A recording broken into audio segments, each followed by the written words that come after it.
Sí, amigos televidentes, estamos conversando esta noche sobre la propuesta de reforma fiscal que fue presentada por el gobierno dominicano la pasada semana en la reunión que hubo del Consejo Económico y Social. El presidente de la República, en su alocución de entrega del documento, señalaba que tanto los organismos internacionales, entre ellos el Fondo Monetario Internacional, indicaban de la necesidad de balancear las cuentas fiscales en el país.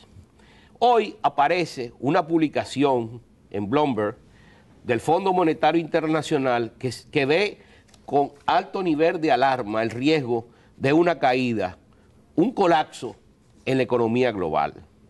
Y dentro de sus argumentos señalaba que el reporte llamaba a los legisladores americanos a encontrar una alternativa para el planeado incremento de impuestos y corte de gasto que puede llevar a una recesión.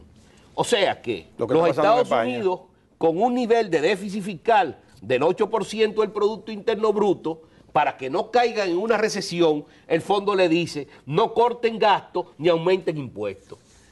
Y las pequeñas economías como la nuestra, hacemos eso. La receta es al revés. Y lo que pasó con España, que no tiene para mí reversa. Bien.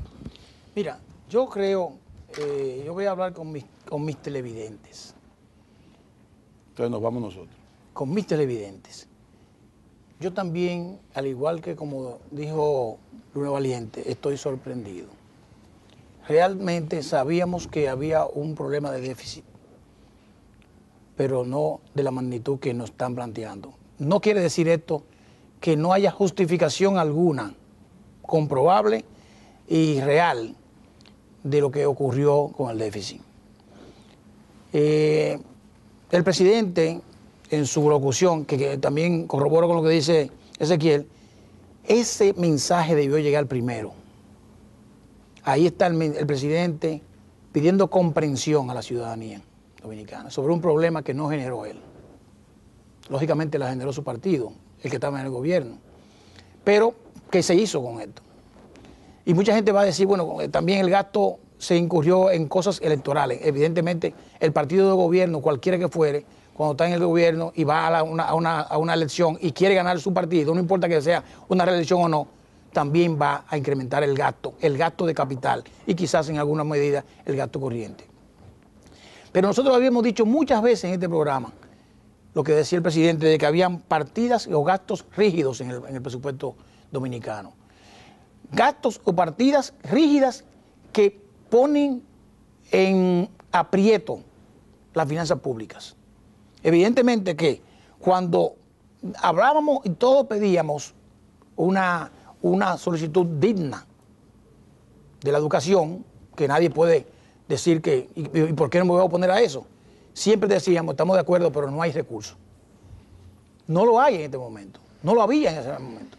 Pero hubo un compromiso político en el país y ahora hay que buscar el dinero del 4%. Que además, el presidente se ha comprometido hasta la saciedad y los señores vestidos de amarillo todos los días van al Palacio o los días 4 y como quiera siguen insistiendo. No creen.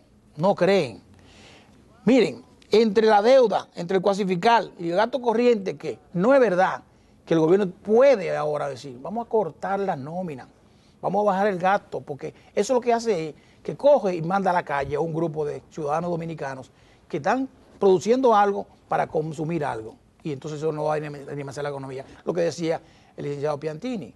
O sea, en Estados Unidos, se cae automáticamente. En Estados Unidos le están diciendo, no haga eso, gasta más y no me aumente impuestos, vamos arriba, porque queremos que la economía se dinamice. Y aquí hay que hacer lo posible para que se dinamice. Evidentemente que el pantalón nos va a quedar muy pequeño. Y aunque nos quede pequeño, el cinturón va a haber que apretarlo mucho más. Es una comprensión del presidente. Yo le digo, reitero, me sorprendió el monto. Evidentemente, algo hay que hacer. El trago es amargo. Y el presidente dice inclusive que Dios sabe que él no quería hacer eso. Fíjense lo que dice el presidente. Dios sabía que yo no quería hacer eso. Pero el trago es amargo y es que viene como quiera. Lógicamente, esto es un tema de debate, es una propuesta del presidente. El presidente dice, es flexible, sí, modifíquenme lo que ustedes quieran, pero búscame el ingreso. Habría que buscarlo, habría que ser imaginativo, creativo, y vamos a buscar cómo podemos recortar. De esos gastos rígidos que hay ahí, entre los poderes quizás, entre los poderes, se puede haber algún tipo de recorte. Revisen, hay que tratarle lo mejor posible de que no es que no vaya a afectar a la clase media ni a la clase pobre, no, va a afectar siempre, y cada vez que hay una reforma, nos afecta siempre. Y estábamos preparados que no iba a afectar, todo el mundo sabía lo de la oposición que querían ir al gobierno, aunque estaba muy mal la economía, decían, y lo del mismo gobierno que sabía que había una situación difícil o crítica. No es un problema inflacionario, no lo hay. Los fundamentos, como decía el presidente, parafraseando al gobernador Valdés Alviso, están bien, son sólidos, pero hay un problema que tenemos que resolver. Y yo creo que si este problema energético que todavía falta, hay que ver cómo es que lo vamos a enfrentar. Pero no falta. El problema energético es lo que está hundiendo ese presupuesto. Claro, pero falta. Exacto. Pero falta porque viene un Falta acuerdo. por resolver. Pero tenemos 40 años por resolver. Claro, Lo que pasa que son gastos no productivos, señores. Y no un Van a problema un de saco hombre. sin fondo. No es un problema de hombre. ¿Es un problema de qué? Es un problema de estructura. Hay algo que hacer porque son los hombres. Pero Es que la CDE es un barril sin hay fondo. un Se tema. lo Claro. está tragando todo. Pero está bien. Hay dos temas para dejarlo, para Sí, que señor. tú concluyas. Mira, Señor. la rigidez es tan fuerte a nivel presupuestario del gobierno central que el 85% de los gastos corrientes se van en educación. O sea, en el Ministerio de Educación, en el Ministerio de Salud, en la Policía y las Fuerzas Armadas y en los poderes. Los empresarios dicen que bajemos gastos y que votemos. Usted va a pelear con los maestros que están pidiendo aumento de sueldo. No, Usted va a puede. pelear con los médicos que siguen pidiendo aumento de sueldo. Usted va a pelear con la policía que necesita incrementar salarios y sueldos. ¿Y dónde vamos entonces? ¿Y dónde vamos? Entonces, hay otra cosa interesante. Si el presidente Danilo Medina dice en esa locución, como dijo, que viene la discusión del pacto eléctrico, entonces no tendría sentido discutir un pacto eléctrico cuando ya usted está premiando a los generadores con lo que van a cobrar en el año completo por los 1.200 del déficit, porque está en el presupuesto. Aunque devela el tema del conflicto. Ok, El tema del negocio. entonces, pero tú tienes razón. Entonces, develemos el tema anteriormente y vayamos al pacto eléctrico conjuntamente con el pacto fiscal. Porque entonces ahora vamos a ir al pacto eléctrico. ¿Y qué vamos a resolver en el pacto eléctrico? Los contratos, los precios. Ahí nos han pasado 2 Y años. quizás no lo podemos resolver ahora. Pero ahí tenemos, por pero ejemplo, se puede si el resolver. problema, él dice también, no me quiten nada sin buscar la solución. Sí. Bueno, pero hemos hablado 500.000 veces. Ahí está Barrick Gold. O sea, no le podemos pedir los 1.000 millones adelantados y desmontarlos en 5 o 6 años, o los 1.500. Ahí está la diferencia, son 50, ese es el déficit que se quiere corregir este año. 1.9 lo aportaría el Estado 2.2 y 2 puntos y pico el sector privado. Ahora, dentro de ese 1.9 hay cosas que no están muy claras, porque ese número que hay de los 3.000 y pico de millones que se van a hacer eficientizando las exenciones, a mí hay que sacarme de dónde es eso, porque eso ahí lo que hay es una sumatoria de las exenciones que se han dado en el largo plazo. Bueno, que lo vamos a ver en otro programa. Finalmente, de mi parte, yo te digo algo. El presidente para mí dice, la realidad es dura y se impone. No hay para nadie. Es dura y se impone. Y evidentemente que la reducción de los ingresos, que sí lo hubo, o de un presupuesto mal estructurado, el gasto de la factura petrolera, el problema eléctrico y el cuasi fiscal se ha llevado todas maneras, la gran parte del presupuesto. Pero tú todas no maneras- puedes decir que es reducción de ingresos cuando este ha sido superior al crecimiento del Producto Interno Bruto Pero corriente. lo dijimos ahorita, estábamos con un presupuesto que estaba inflado. Bueno, De pero, todas maneras, mañana nosotros nos vamos a dedicar a discutir el pacto o la propuesta fiscal del gobierno central. O sea, por renglones. Por renglones, lo más que podamos.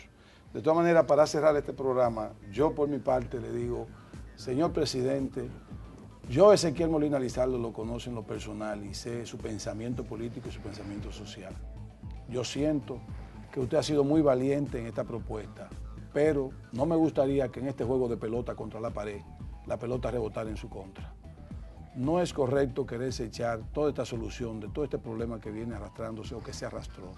Porque como es un problema fiscal, yo creo que también podemos posponerlo un poco más hacia allá, hacia sus deseos. no quiera o no deba o no se debe resolver ese problema en 3 años, cargándole tanto impuesto a una sociedad que por demás pudiera crear un problema de ralentización de la economía que a usted ni al país le conviene. Y de evasión. Pensemos bien esto, pero usted es muy abierto, usted dice, perfecto, lo que necesito son ingresos. Está flexible. Si lo que yo propuse no es lo que conviene, entonces propongan ustedes, pero búsquenme el dinero. Bueno, esa es una parte muy pragmática, una posición pragmática. Yo creo que ahí hay que felicitarlo. Pero mucho cuidado, señor presidente, porque yo lo conozco a usted. Y no me gustaría que siendo usted un tremendo presidente, una tremenda persona, no sea bien visto al final de su periodo. Si usted tiene esa confianza, yo lo acompaño. Muchas gracias, señores, por su atención. Nos vemos en el próximo programa. Buenas noches.